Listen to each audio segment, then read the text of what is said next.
नमस्कार दोस्तों, decode exam में आप सभी का स्वागत है। आज की क्लास में हम लोग डिस्कस करेंगे मॉक टेस्ट 49 जो कि आपके यूपीपीसीएस प्रीलिम्स 2026 के लिए बहुत ही महत्वपूर्ण है। तो चलिए आज की क्लास को स्टार्ट करते हैं मेरे साथ ऐश्वर्या सिंह के साथ। क्लास में कहीं पर भी किसी भी तरीके का डाउट होगा तो आप लोग मुझे कमेंट बॉक्स में बताएंगे। आज की क्लास को स्टार्ट करने से पहले मैं आपको बता दूं, यहाँ पे टेस्ट में जो भी प्रश्न आपको दिए गए हैं ये इंग्लिश और हिंदी दोनों माध्यम में दिए गए हैं। तो आप जिस भी माध्यम से हैं उस माध्यम में प्रश्नों को पढ़िए और उत्तर देने का प्रयास करिए। पहले प्रश्न को देखिए, यहाँ पर क्या बोला गया है। दोहरी कार्यकारिणी, बहुमत वाले दल का शासन, सामूहिक उत्तरदायित्व, निचले सदन का विघटन, उत्तरदायी सरकार, व्यापक प्रतिनिधित्व, अस्थायी सरकार, ये विशेषताएं किस प्रकार के शासन व्यवस्था से संबंधित है। Dual executive, rule of majority party, collective responsibility, dissolution of lower house, responsible government, wide representation, temporary government, these features are related to which type of the government. तो यहां पर हम किस तरीके की सरकार की बात कर रहे हैं, हम संसदीय शासन की बात कर रहे हैं। ध्यान दीजिएगा क्लास, यहां पर हम संसदीय शासन की बात कर रहे हैं, हम पार्लियामेंट्री सिस्टम की बात कर रहे हैं, पार्लियामेंट्री गवर्नमेंट की बात कर रहे हैं। जब भी हम पार्लियामेंट्री फॉर्म ऑफ गवर्नमेंट की बात करते हैं तो आप सभी को पता है यहाँ पर जो एग्जीक्यूटिव होते हैं they are collectively responsible towards the legislature, ये ध्यान रखिएगा। साथ ही साथ हम लोग बोलते हैं, जब आप आर्टिकल 75 पढ़ेंगे तो वहां पर बोला जाता है काउंसिल ऑफ मिनिस्टर्स, ठीक है, जो काउंसिल ऑफ मिनिस्टर्स हैं they are collectively responsible towards the Lok Sabha, ये ध्यान में रखिएगा। तो यहां पर आपका सही उत्तर क्या है, सी आपका सही उत्तर है। संसदीय शासन की हमने बात की है, कलेक्टिव रिस्पॉन्सिबिलिटी होती है। आपको पता है लोकसभा जो है वो डिसॉल्व कर सकती है, लोकसभा का विघटन होता है, ठीक है। अगर नो कॉन्फिडेंस मोशन पास हो गया, अविश्वास प्रस्ताव पारित हो गया तो लोकसभा का विघटन हो जाएगा, जो काउंसिल ऑफ मिनिस्टर्स है उनको रिजाइन करना पड़ेगा। ये सारी चीजें आपको पढ़ाई गई हैं। और यहाँ पर इस प्रश्न में अगर आप थोड़ी सी चीजें देख लेते, जैसे डिसोल्यूशन ऑफ लोअर हाउस, तो आपको पता है हमारे यहाँ लोकसभा का विघटन होता है। कलेक्टिव रिस्पॉन्सिबिलिटी, यहाँ पर जो काउंसिल ऑफ मिनिस्टर्स होते हैं they are collectively responsible towards the Lok Sabha, कई बार परीक्षा में प्रश्न बना है, ये ध्यान रखिएगा, ठीक है। फिर टेम्पररी गवर्नमेंट, ये जो सारे फीचर्स हैं ये पार्लियामेंट्री सिस्टम से रिलेटेड है, याद रखिएगा। अब राष्ट्रपति शासन व्यवस्था के कुछ फीचर्स को हम लोग देख लेते हैं, जैसे एकल कार्यकारिणी, ठीक है, उत्तरदायित्व का अभाव होता है, राष्ट्रपति का नियंत्रण होता है, निचले सदन का विघटन नहीं होता है, ठीक है, स्थायी सरकार होती है, गैर उत्तरदायी सरकार होती है और सीमित प्रतिनिधित्व होता है। ये कुछ फीचर्स हैं प्रेसिडेंशियल फॉर्म ऑफ गवर्नमेंट के। क्लियर है क्लास? चलिए आगे बढ़ते हैं। दूसरे प्रश्न को देखिए, यहां पर राष्ट्रपति के महाभियोग की बात की गई है। राष्ट्रपति पर महाभियोग के संदर्भ में निम्नलिखित में से कौन सा कथन सत्य नहीं है, नॉट करेक्ट पूछा गया है। राष्ट्रपति को उसके कार्यकाल पूर्ण होने से पूर्व महाभियोग चलाकर पद से हटाया जा सकता है, बिल्कुल सही है। आर्टिकल 61 को अगर आप देखेंगे तो वहां पर इंपीचमेंट की ही बात की गई है, प्रेसिडेंट की इंपीचमेंट की। राष्ट्रपति पर संविधान का उल्लंघन करने पर महाभियोग लगाया जा सकता है, बिल्कुल सही है। वॉल्यूशन ऑफ कॉन्स्टिट्यूशन की ही बात की गई है, ठीक है, संविधान का उल्लंघन की ही बात की गई है। महाभियोग का प्रस्ताव केवल निम्न सदन में लाया जा सकता है, ठीक है, ये गलत है। जब हम इंपीचमेंट की बात करते हैं तो यहां पर ध्यान दीजिएगा, जो इंपीचमेंट मोशन है वो आपके लोकसभा और राज्यसभा में से किसी भी हाउस में लाया जा सकता है। ऐसा बिल्कुल नहीं है कि खाली ये निम्न सदन लोअर हाउस में या फिर लोकसभा में ही आएगा, ये गलत है, ठीक है। महाभियोग का प्रस्ताव लोकसभा राज्यसभा दोनों में लाया जा सकता है, ये आपका गलत हो गया और यहां पर पूछा गया सा कौन सा सत्य नहीं है। आखिरी देख लेते हैं, राष्ट्रपति पर महाभियोग चलाने से पूर्व उसे 14 दिन का नोटिस देना आवश्यक है, ये बिल्कुल सही है, ठीक है। 14 डेज की नोटिस देना राष्ट्रपति को अनिवार्य है। तो यहां पर आपका सही उत्तर क्या हो जाएगा, सी हो जाएगा, क्योंकि इंपीचमेंट मोशन कहीं पर भी इंट्रोड्यूस किया जा सकता है, लोकसभा राज्यसभा में। अब देखिए, सबसे पहले तो आपको यही याद रखना है, पहली चीज कि इंपीचमेंट की बात हमारे संविधान में किस अनुच्छेद में की गई है, किस आर्टिकल में की गई है, तो आप बताएंगे आर्टिकल 61 में की गई है। ध्यान दीजिएगा यहां पर, ठीक है, आर्टिकल 61 में की गई है। संविधान के उल्लंघन के आरोप में राष्ट्रपति पर महाभियोग चलाया जा सकता है। ठीक है, ये भी याद रखिएगा। जो महाभियोग का प्रस्ताव है वो किसी भी सदन में लाया जा सकता है, ये भी मैंने आपको बता दिया। ठीक है, हाँ, ये याद रखिएगा, हम जो प्रस्ताव की बात कर रहे हैं, इस प्रस्ताव को सदन के कुल सदस्यों के कम से कम 2/3 बहुमत से पारित होना अनिवार्य है, ये ध्यान रखिएगा। अच्छा, यहां से नहीं, आप इस वाले से पढ़ेंगे तो आपको ज्यादा अच्छे से समझ में आएगा, दोनों में एक ही बात दी गई है। बस यहां पर एक चीज एज्यूम करके चलिएगा आप लोग कि जो प्रस्ताव है, जो मोशन है, वो लोकसभा में लाया गया है, लेकिन याद रखिएगा जो इंपीचमेंट मोशन है वो लोकसभा राज्यसभा में से किसी भी सदन में पेश किया जा सकता है, लेकिन हम यहां पर एग्जाम्पल ले रहे हैं, फॉर एग्जाम्पल लोकसभा में लाया गया है। तो देखिए यहां पर क्या बोला गया है, लोकसभा ने इनिशिएट किया है, ठीक है, इंपीचमेंट प्रोसेस को। यहां पर जो इंपीचमेंट प्रोसेस है, जो इंपीचमेंट है वो साइन होना चाहिए 1/4 of the member of the Lok Sabha. जब इंपीचमेंट मोशन लाया जाएगा तो उसमें सिग्नेचर होने चाहिए 1/4 of the member of the Lok Sabha. ठीक है, क्योंकि यहां पर हमने क्या माना है, एज्यूम किया है, लेट इंपीचमेंट मोशन जो है वो कहां पर इंट्रोड्यूस किया गया है, वो लोकसभा में इंट्रोड्यूस किया गया है। ठीक है, लोकसभा में, ये याद रखिएगा। इस वजह से मैं बार बार यही चीज कहूंगी कि जब लोकसभा में इंपीचमेंट मोशन की बात की गई है तो सबसे पहले इसमें 1/4 मेंबर की क्या होना चाहिए, सिग्नेचर होना चाहिए। Impeachment charges are signed by 1/4 of the member of the Lok Sabha. उसके बाद 14 दिन की नोटिस दी जाती है, किसको, राष्ट्रपति को, ये याद रखिएगा, 14 दिन की नोटिस दी जाती है।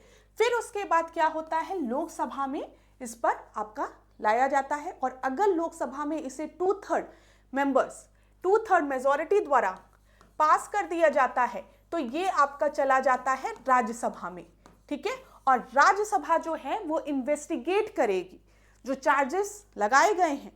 ठीक है, जिस चार्ज पर इंपीचमेंट लगाया गया है प्रेसिडेंट पे, उसको इन्वेस्टिगेट करेगी, और यहां पर याद रखिएगा प्रेसिडेंट के पास ये राइट होता है कि वो बैठ सकता है प्रोसीडिंग्स में, ये भी याद रखिएगा। और अगर राज्यसभा ने भी इस मोशन को 2/3 से पास कर दिया तब प्रेसिडेंट का इंपीचमेंट हो जाता है, मतलब प्रेसिडेंट को रिमूव कर दिया जाता है। यहां पर जो बहुत इंपॉर्टेंट चीज है वो आपको ये याद रखनी है जो मैं बता रही हूं, जो इंपीचमेंट मोशन है वो कहीं पर भी लाया जा सकता है, कहीं पर भी इंट्रोड्यूस किया जा सकता है, लोकसभा, राज्यसभा, किसी भी हाउस में। ठीक है, अगर लोकसभा में इंट्रोड्यूस किया जा रहा है तो राज्यसभा जो है वो इन्वेस्टिगेट करेगी। ठीक है, जो सेकेंड हाउस है, और अगर राज्यसभा में लाया जा रहा है तो लोकसभा इन्वेस्टिगेट करेगी। यहां पर ध्यान रखिएगा, बस आपको ये याद रखना है, the impeachment charges are signed by 1/4 of the member of the house. ठीक है, जिस हाउस में भी लाया गया। उसके बाद 14 दिन की नोटिस प्रेसिडेंट के पास जाती है, ये याद रखिएगा। फिर उसके बाद यहां पर वोटिंग की जाती है, अगर 2/3 मेजॉरिटी से पास हो जाता है तो फिर दूसरे हाउस में जाता है, दूसरा हाउस इन्वेस्टिगेट करता है और फिर वहां पर वोटिंग कराई जाती है। अगर वहां पर भी 2/3 से पास हो जाता है तो फिर प्रेसिडेंट को रिमूव कर दिया जाता है इंपीचमेंट के थ्रू। ये समझ में आ गया होगा। चलिए, यहां पर एक चीज और बहुत महत्वपूर्ण है, थोड़ा सा टाइम लेकर मैं आपको बता दूं। जब हम प्रेसिडेंट के इलेक्शन की बात करते हैं तो प्रेसिडेंट के इलेक्शन में कौन कौन से मेंबर्स होते हैं, तो यहां पर ध्यान रखिएगा, प्रेसिडेंट के इलेक्शन में इलेक्टेड मेंबर्स होते हैं हाउस ऑफ पार्लियामेंट के, मतलब लोकसभा, राज्यसभा के जो इलेक्टेड मेंबर्स हैं खाली वो होते हैं। इलेक्शन की हम बात कर रहे हैं। ठीक है, नॉमिनेटेड मेंबर्स इसमें नहीं होते हैं। याद रखिएगा, जब भी हम प्रेसिडेंट के इलेक्शन की बात करेंगे, आर्टिकल 54 की बात करेंगे, तो इसमें जो नॉमिनेटेड मेंबर्स हैं वो शामिल नहीं होते हैं, खाली elected member of both the houses of the parliament होते हैं, plus elected members of the legislative assembly of the state. हम स्टेट की लेजिस्लेटिव असेंबली के भी इलेक्टेड मेंबर्स की बात कर रहे हैं, प्लस याद रखिएगा हम पुडुचेरी और दिल्ली के भी मेंबर्स की बात कर रहे हैं। ठीक है, ये याद रखिएगा। यहां पर बस आपको याद रखना है, इलेक्टेड मेंबर्स होते हैं जब प्रेसिडेंट के इलेक्शन की बात होती है, लेकिन जब प्रेसिडेंट के रिमूवल की बात होती है तो वहां पे हाउस ऑफ पार्लियामेंट की बात होती है। ठीक है, और हाउस ऑफ पार्लियामेंट में आपके इलेक्टेड और नॉमिनेटेड मेंबर्स दोनों सम्मिलित होते हैं। और एक चीज और, जब इंपीचमेंट होगा, जब प्रेसिडेंट को रिमूव करने की बात होगी तो उसमें स्टेट लेजिस्लेटिव असेंबलीज का कोई भी रोल नहीं है।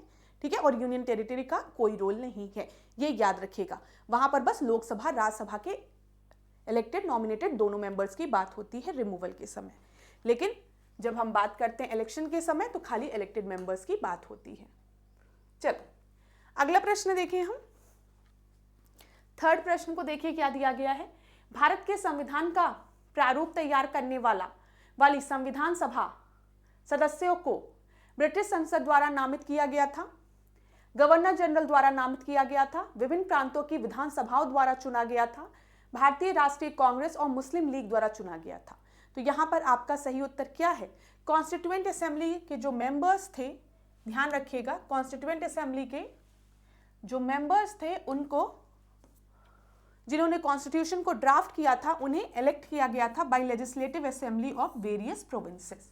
तो सी आपका सही उत्तर है क्लास। कहीं पर भी वीडियो को पॉज करने की आवश्यकता है तो आप वीडियो को पॉज करके आराम से प्रश्न को पढ़ के उत्तर दे सकते हैं। आगे बढ़े, यहां पर कुछ इंपॉर्टेंट पॉइंट्स को हम लोग देख लेते हैं कॉन्स्टिट्यूएंट असेंबली से रिलेटेड। जैसे संविधान सभा के सदस्यों का चुनाव किसके द्वारा हुआ था? तो मैंने अभी आपको बताया, प्रांतीय विधानसभाओं द्वारा। ठीक है, क्लियर है। दूसरा प्रश्न देखिए, संविधान सभा द्वारा राष्ट्रीय ध्वज को कब अपनाया गया था? तो कब अपनाया गया था? 22 जुलाई 1947 को। किस वर्ष संविधान सभा द्वारा राष्ट्रमंडल में भारत की सदस्यता का सत्यापन किया गया था? तो मई 1949। ये सारे प्रश्न पूछे गए हैं। अब ध्यान दीजिएगा, संविधान सभा ने राष्ट्रीय गान, ठीक है, को कब अपनाया था, राष्ट्रीय गीत को कब अपनाया था, और दूसरी चीज, डॉक्टर राजेंद्र प्रसाद को भारत के पहले राष्ट्रपति के रूप में कब चुना गया था? तो ये सारे आपके एक ही डेट को हुआ था। कब? 24 जनवरी 1950। ये याद रखिएगा।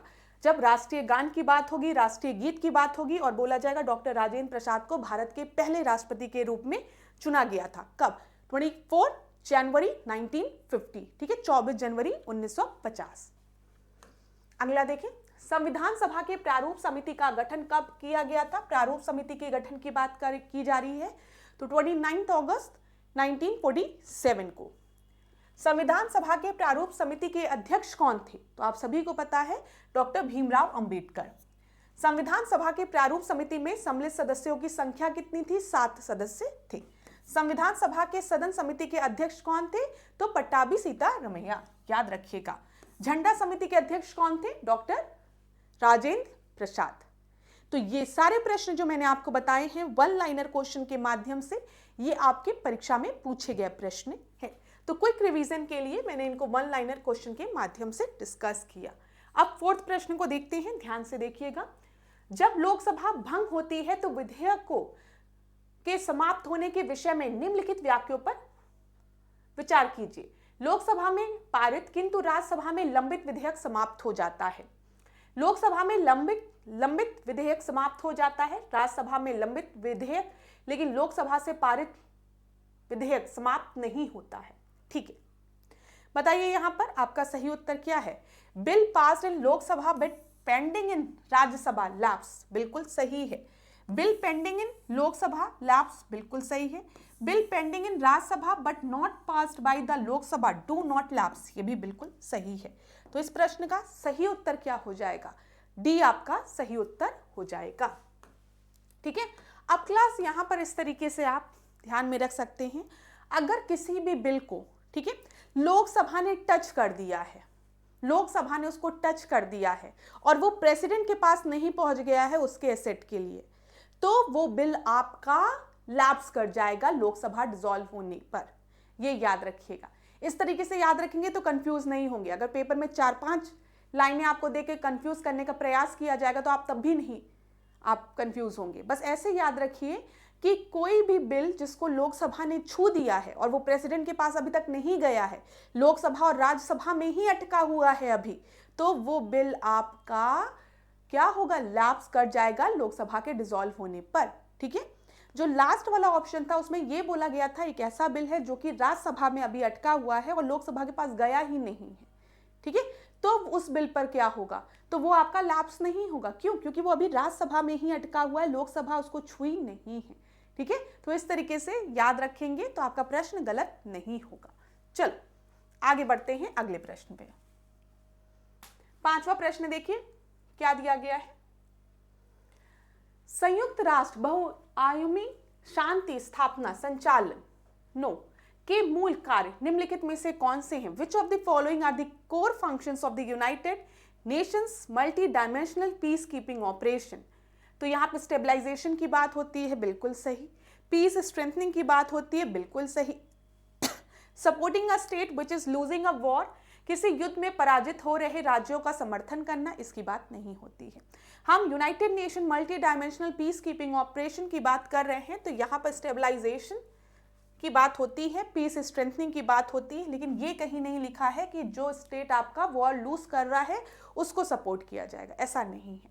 तो इस प्रश्न का सही उत्तर क्या हो जाएगा? 1 और 2। ठीक है, डी आपका सही उत्तर है। आगे बढ़ते हैं अगले प्रश्न पे। इस प्रश्न को देखिए, निम्नलिखित संगठनों पर विचार कीजिए तथा इन्हें सही कालानुक्रम में व्यवस्थित कीजिए, सबसे पहले से लेकर अंतिम तक। बंग Bhasha Prakashika Sabha, land holder society, Bengal British India society, Indian league. Indian league की बात करते हैं तो शिशिर कुमार घोष। ठीक है, बंग Bhasha Prakashika Sabha Raja Ram Mohan Roy, land holder society Dwarkanath Tagore. ठीक है, बंगाल ब्रिटिश इंडिया सोसाइटी की बात करते हैं जॉर्ज थॉमसन। यहां पर ध्यान रखिए, बंग भाषा प्रकाशिका सभा की जब हम बात करेंगे तो ये 1836 कौन है? राजा राम मोहन रॉय। ठीक है, राजा राम मोहन रॉय ने आत्मीय सभा का गठन किया। ठीक है, ब्रह्म समाज की स्थापना की, हिंदू कॉलेज की स्थापना की डेविड हेयर के साथ मिलकर 1817 में, वेदांत कॉलेज की स्थापना की। अगर हम इनके प्रकाशन की बात करें तो मिरातुल अखबार, ठीक है, ब्रह्म क्रॉनिकल, और एक और कुछ है, मिरातुल अखबार हो गया, ब्रह्म क्रॉनिकल हो गया, और एक याद नहीं आ रहा है मुझे क्या था, चलिए अब याद आएगा तो बताती हूं। तो ये सारे पॉइंट से रिलेटेड प्रश्न आपके परीक्षा में पूछे गए हैं, यहां से प्रश्न पूछे गए हैं, तो याद रखिएगा आपको। ठीक है, याद होना चाहिए आपको। चलो, तो बंग भाषा प्रकाशिका सभा की बात करते हैं तो 1836 Raja Ram Mohan Roy. Land holder society की हम बात करते हैं तो 1838 द्वारकानाथ टैगोर। ठीक है, बंगाल ब्रिटिश इंडियन सोसाइटी की हम बात करते हैं तो 1843 जॉर्ज थॉमसन, और इंडियन लीग की हम बात करते हैं तो 1873 शिशिर कुमार घोष। अरेंज कर लीजिए, तो सबसे पहले 1 हो जाएगा, फिर 2 हो जाएगा, फिर 3 हो जाएगा, फिर 4 हो जाएगा। क्या सही उत्तर है? बी आपका सही उत्तर है। बी जो है वो आपका सही उत्तर है। चलिए, एक्सप्लेनेशन मैंने आपको दे ही दी है तो दोबारा रिपीट नहीं करती। इस प्रश्न को देखिए, mount Merapi, Sakurajima, mount Vesuvius, मौना लोआ। मौना लोआ की हम बात करते हैं तो ये हवाई द्वीप पे है। डी का फर्स्ट एक ही जगह दिया गया है। माउंट मेरापी की बात करते हैं तो इंडोनेशिया। ठीक है, सकुराजिमा की बात करेंगे तो जापान, माउंट वेसुवियस इटली। कई बार परीक्षा में पूछा गया प्रश्न है, और मैंने भी आपको मॉक टेस्ट में ये प्रश्न पहले भी लगवाया है। तो डी आपका सही उत्तर है क्लास, ये याद रखिएगा। जो भी इंपॉर्टेंट पॉइंट्स डिस्कस किए जाते हैं, आपको नहीं पता है, उन सारे पॉइंट्स को नोट डाउन करके चलिए। ठीक है, अब यहां पर देख लीजिए, किलायू की बात करेंगे तो ये हवाई पे है। ठीक है, मौना लोआ हवाई पे, largest active volcano. Mount Saint Helen की बात करेंगे, पूछा गया है, ये भी पूछा गया है, यूएसए, ये याद रखिएगा। कोटोपैक्सी इक्वाडोर, ये याद रखिएगा। नेवाडो की हम बात करेंगे तो ये कोलंबिया में है। माउंट मेरापी परीक्षा में पूछा गया है, कहां पर है? इंडोनेशिया में है। सेनाबंग कहां पर है? इंडोनेशिया में है। ठीक है, ककराकटाओ की बात करेंगे, कराकटाओ की, तो इंडोनेशिया में। ठीक है, Mount Mayon Philippines, Mount Pinatubo Philippines, Mount Fuji Japan. ठीक है, Sakurajima Japan, Mount Etna Italy, Vesuvius Italy, Stromboli Italy. याद रखिएगा, ये सारे पॉइंट्स आपके परीक्षा में पूछे गए हैं। आपको स्क्रीनशॉट लेना है तो आप स्क्रीनशॉट भी ले सकते हैं क्लास। महत्वपूर्ण पॉइंट्स बता रही हूं मैं आपको। चलिए आगे बढ़ते हैं अगले प्रश्न पे। इस प्रश्न को देखिए, 8वें प्रश्न को क्या दिया गया है यहां पर। अधिक उपज प्रजाति कार्यक्रम की बात की गई है, हाई यील्ड वैरायटी प्रोग्राम की। फिर सूखा आशंकित क्षेत्र कार्यक्रम, मरुभूमि विकास कार्यक्रम, सघन कृषि जिला कार्यक्रम। आपको बताना है कौन सा सही है यहाँ पर। तो आप लोग देख लीजिए इसको, यहाँ पर आपका सही उत्तर क्या हो जाएगा। अधिक उपज प्रजाति कार्यक्रम की हम बात करेंगे तो यहाँ पर आपका हो जाएगा 1966 से 67।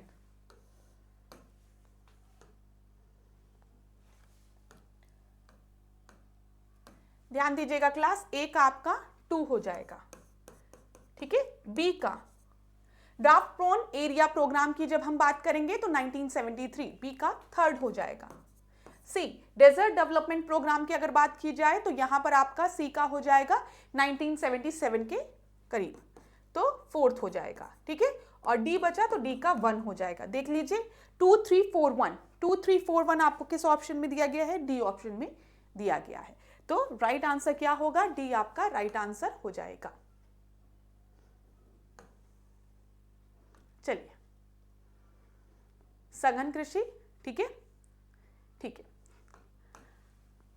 अगला प्रश्न हम देखते हैं यहां पर क्या दिया गया है, इसको ध्यान से देखिएगा। परमाणु संयंत्र दिए गए हैं, राज्य दिए गए हैं। गोरखपुर परमाणु न्यूक्लियर पावर प्लांट कहां पर है, ये हरियाणा में है, याद रखिएगा। Gorakhpur nuclear power plant Haryana में है। ए का सेकंड 2 जगह दिया गया है। चुटका, मीठी विरदी और हरिपुर की बात यहां पर की गई है। तो यहां पर आप ध्यान रखिएगा, जब हम बात करते हैं चुटका की तो ये मध्य प्रदेश में है, बी का 1st हो जाएगा। मीठी विरदी की बात करेंगे तो ये गुजरात में है, ठीक है। और हरिपुर कहां पर है, पश्चिम बंगाल में। तो सी आपका सही उत्तर हो जाएगा, ठीक है। सी जो है वो सही उत्तर है। याद रखिएगा गोरखपुर जो न्यूक्लियर पावर प्लांट है वो कहां पर है, हरियाणा में है, ठीक है। यहीं से देख लीजिए हरियाणा में है। चुटका कहां पर है, मध्य प्रदेश में है, ठीक है। मीठी विरदी गुजरात में है। हरिपुर कहां पर है, पश्चिम बंगाल में। अगला प्रश्न, इस प्रश्न को देखिए यहां पर क्या दिया गया है। निम्नलिखित में से कौन सा सही सुमेलित नहीं है पूछा गया है। गंगा, गोमती, कोसी, सरयू। तो गंगा नदी तो आप सभी को पता है, बनारस जो है गंगा आरती के लिए, गंगा जी के लिए फेमस है, तो बिल्कुल सही है। गोमती सुल्तानपुर दिया गया है, कोशी गोरखपुर दिया गया है, सरयू अयोध्या। सरयू जी जो है वो अयोध्या में है, ये भी बिल्कुल सही है। गोमती सुल्तानपुर लखनऊ बिल्कुल सही है। कोशी की अगर हम बात करेंगे तो कोशी नहीं, राप्ती नदी जो है वो गोरखपुर में है, ठीक है। सी आपका सही उत्तर है, ध्यान दीजिएगा, क्योंकि नॉट करेक्टली मैच्ड यहां पर बोला गया है आपका। ये देखिए, ये गोमती नदी आपको दिख रही है पीलीभीत से निकलते हुए, ठीक है। सीतापुर, लखनऊ, बाराबंकी, यहां पर अमेठी, सुल्तानपुर, जौनपुर होते हुए ये आपको गोमती नदी दिख रही है। गंगा नदी की बात करेंगे तो यहां पर आपको दिख रहा होगा बिजनौर, मुजफ्फरनगर, मेरठ से इधर की तरफ आपका संबल, ठीक है। फिर फर्रुखाबाद, फिर यहां पर आप देखेंगे ये फतेहपुर, इधर आपका प्रयागराज में आकर ये किससे मिल जाएगी, यमुना नदी से मिल जाएगी प्रयागराज में, संगम में। तो ध्यान से देख लीजिएगा थोड़ा सा मैप में। रिवर का अंदाजा होना चाहिए, यूपी स्पेशल के प्रश्न में पूछ लिया जाता है, मेंस के लिए भी महत्वपूर्ण है। तो ये मैंने आपको बता दिया। अगला प्रश्न देखते हैं 11वां।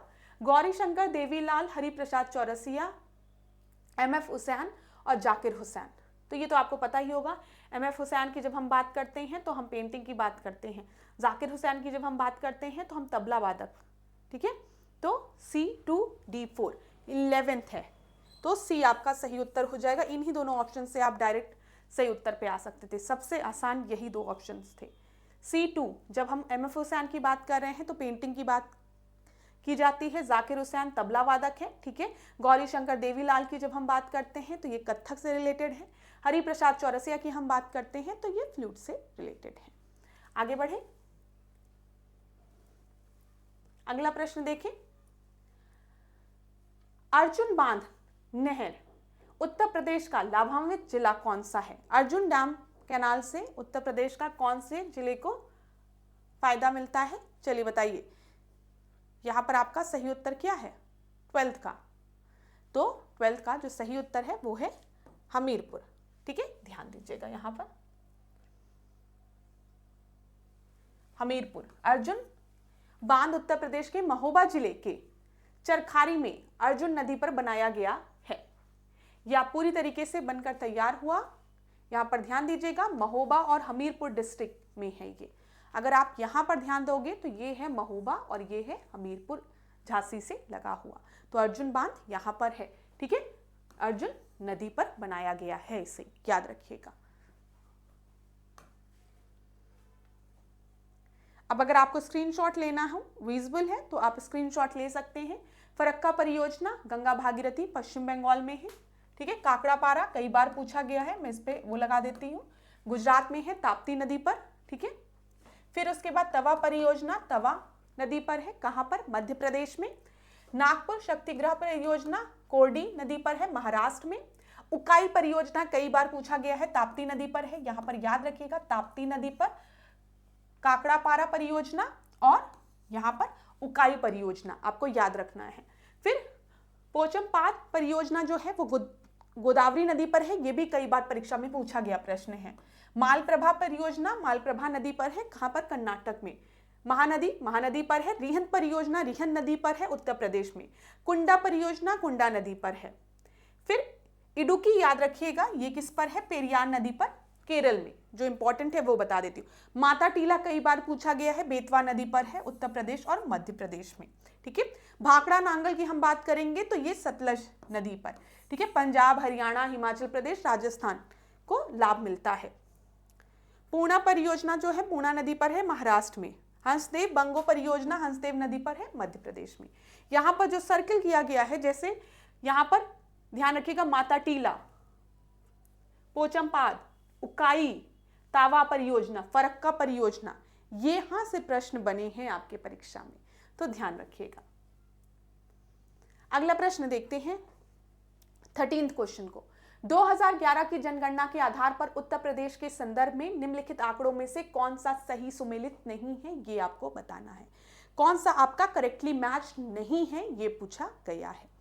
तो देख लीजिए, percentage of population of Uttar Pradesh in a countries population is 18.5 पर square kilometre. Density, population density यहाँ पर कही गई है कितना?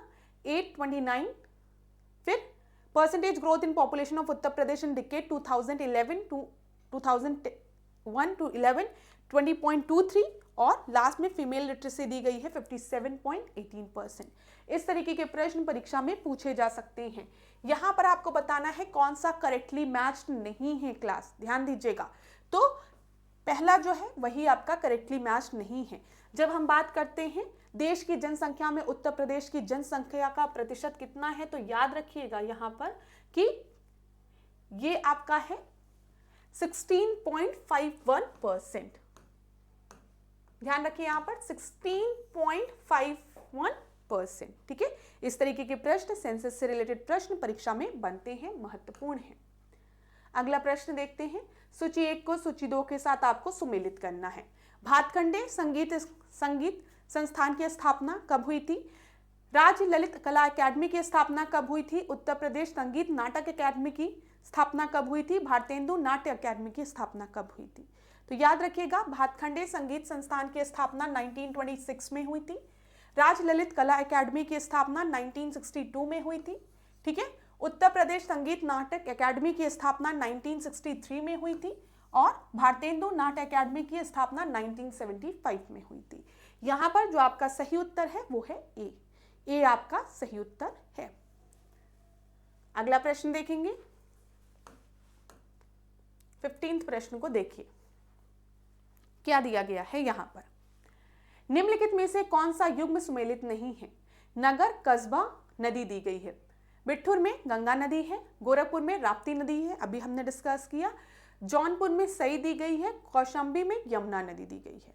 तो याद रखिएगा, जब हम जौनपुर की बात करते हैं तो वहां पे सई नदी नहीं, वहां पर गोमती नदी है, ठीक है। तो कौन सा करेक्टली मैच नहीं है? जौनपुर आपका करेक्टली मैच नहीं है, सी आपका सही उत्तर हो जाएगा, ठीक है।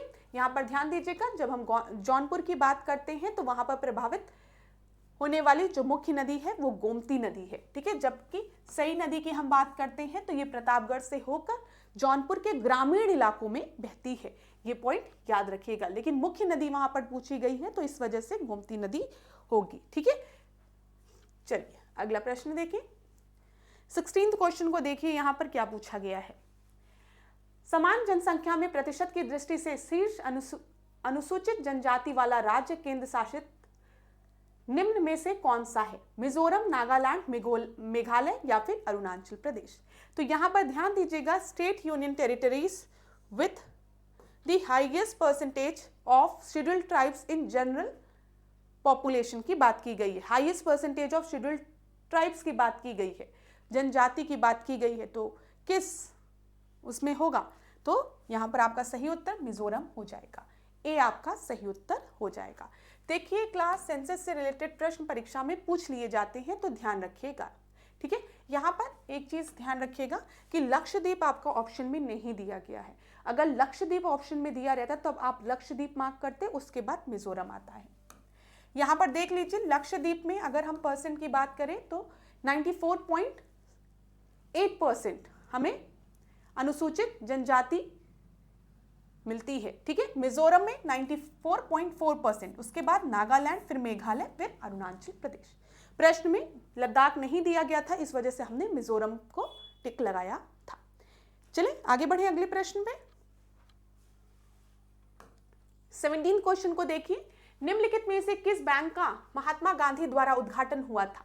तो बताइए, महात्मा गांधी ने किस बैंक का उद्घाटन किया था? देना bank, Vijaya bank, state bank of India या फिर यूनियन बैंक ऑफ इंडिया। तो ए, बी, सी, डी में से आपका सही उत्तर क्या हो जाएगा? यहाँ पर महात्मा गांधी ने यूनियन बैंक ऑफ इंडिया को इनॉग्रेट किया था। डी आपका सही उत्तर है, याद रखिएगा, ठीक है क्लास। डी आपका सही उत्तर है। यहां पर देख लीजिए, यूनियन बैंक ऑफ इंडिया की स्थापना 1919 में मुंबई में हुई थी और महात्मा गांधी ने इस बैंक का उद्घाटन किया था। 1919 याद रखिएगा, महत्वपूर्ण पॉइंट है। 18 प्रश्न को देखिए। यहां पर राष्ट्रीय परिवेशी वायु गुणवत्ता मानक के अंतर्गत कौन से प्रदूषक आते हैं? तो कौन से प्रदूषक आते हैं? एमोनिया की बात की गई है, बेंजीन की बात की गई है, लेड की बात की गई है और बेंजोपाइरीन और आर्सेनिक की बात की गई है। National ambient air quality standard की यहाँ पर बात की गई है। इसमें कौन कौन सी गैसेस आपकी आती हैं बताइए? 1, 2, 3, 4, 5 में से आपका सही उत्तर क्या होगा? तो यहाँ पर जो आपका सही उत्तर है वो है डी, ऑल आर ट्रू, ठीक है। डी आपका सही उत्तर है। यहां पर ध्यान दीजिएगा क्लास, जब हम राष्ट्रीय परिवेशी वायु गुणवत्ता मानक की बात कर रहे हैं तो इसको केंद्रीय प्रदूषण नियंत्रण बोर्ड सीपीसीबी द्वारा जारी किया जाता है, ठीक है। इसके अंतर्गत आपके ग्राउंड लेवल पे जो ओजोन है O3 है, जिसे हम बैड ओजोन कहते हैं, वो है, ठीक है। पार्टिकुलेट मैटर 10 और 2.5, carbon monoxide, sulphur dioxide, nitrogen dioxide, ammonia, lead, benzene, benzopyrene, arsenic और निकेल। याद रखिएगा, हो सकता है परीक्षा में प्रश्न बन जाए, ठीक है। महत्वपूर्ण पॉइंट्स हैं जो आपको बताए जा रहे हैं प्रश्नों के माध्यम से। देखिए यहां पर एक चीज और मैं आपको बता दूं, जब हम बात करते हैं सीपीसीबी की,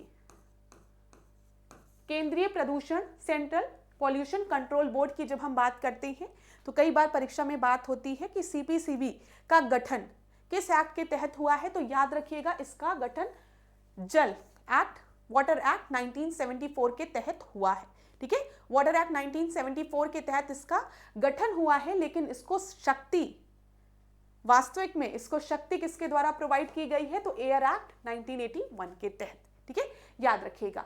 यहां पर देखिए, वायु अधिनियम 1981 के तहत इसे और अधिक शक्तियां और जिम्मेदारियां सौंपी गई। लेकिन अगर गठन का पूछेगा तो आप बताएंगे वाटर एक्ट 1974, ठीक है। और अगर शक्तियों की बात करेगा कि शक्तियां किस एक्ट के तहत दी गई है, तो आप बताएंगे एयर एक्ट 1981, ठीक है क्लास। इस पॉइंट पर ध्यान रखिएगा। चलिए अगले प्रश्न को देखें, 19 प्रश्न को। निम्नलिखित को सुमेलित कीजिए और कोड की सहायता से अपना उत्तर बताइए। तो कौन सा दिवस किस दिन मनाया जाता है, ये पूछा गया है। तो अगर हम देखें, अंतर्राष्ट्रीय श्रमिक दिवस, लेबर डे की बात की गई है, तो लेबर डे जो है वो 1 मई को मनाया जाता है, सबसे आसान। तो ए का सेकंड 3 जगह दिया भी गया है, वेरी गुड। फिर वर्ल्ड नो टोबैको डे की जब हम बात करेंगे तो ये आपका 31 मई को मनाया जाता है, ठीक है। ध्यान रखिएगा 31 मई को मनाया जाता है।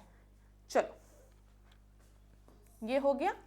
फिर उसके बाद वर्ल्ड प्रेस फ्रीडम डे की अगर हम बात करेंगे तो ये आपका 3 मई को मनाया जाता है फ्रीडम। और इंटरनेशनल रेड क्रॉस डे की बात करेंगे तो ये 8 मई को। तो यहां पर आपका सही उत्तर क्या हो जाएगा क्लास? बी आपका सही उत्तर हो जाएगा।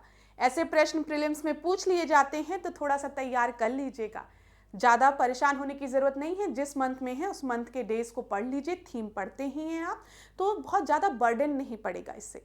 जैसे आज कोई डे है या कोई थीम है तो थोड़ा सा ध्यान दे लीजिए, तो एग्जाम में याद आ जाता है, क्योंकि इसी तरीके के ऑप्शन दिए रहते हैं। अगर 1-2 भी पता है तो आप आराम से आंसर पर आ सकते हैं। ठीक है, तो यहाँ पर बी आपका सही उत्तर है। अगला प्रश्न देखें, 20वां प्रश्न। 20वें प्रश्न को ध्यान से देखिएगा, क्या पूछा गया है। When was the Asian development bank establish? तो बताइए 1950, 1966, 1982, 1995। तो एशियन डेवलपमेंट बैंक आपका कब स्थापित हुआ है? तो ये स्थापित हुआ है 1966 में। ये याद रखिएगा, इंपॉर्टेंट चीज है। बी आपका सही उत्तर है। एशिया में सामाजिक और आर्थिक विकास को बढ़ावा देने के लिए 19 दिसंबर 1966 को फिलीपींस में एशियन डेवलपमेंट बैंक की स्थापना की गई थी। इसका जो मुख्यालय था वो कहां पर था? मनीला में था। ये भी याद रखिएगा। ठीक है क्लास, चलो। एशियन डेवलपमेंट बैंक द्वारा 1974 में एशिया विकास निधि एशियन डेवलपमेंट फंड का गठन हुआ था। ये भी पॉइंट एक जगह नोट कर लीजिए। एशियन डेवलपमेंट फंड का गठन कब हुआ था? तो वो 1974 में हुआ था। ठीक है, जो इंपॉर्टेंट चीज है।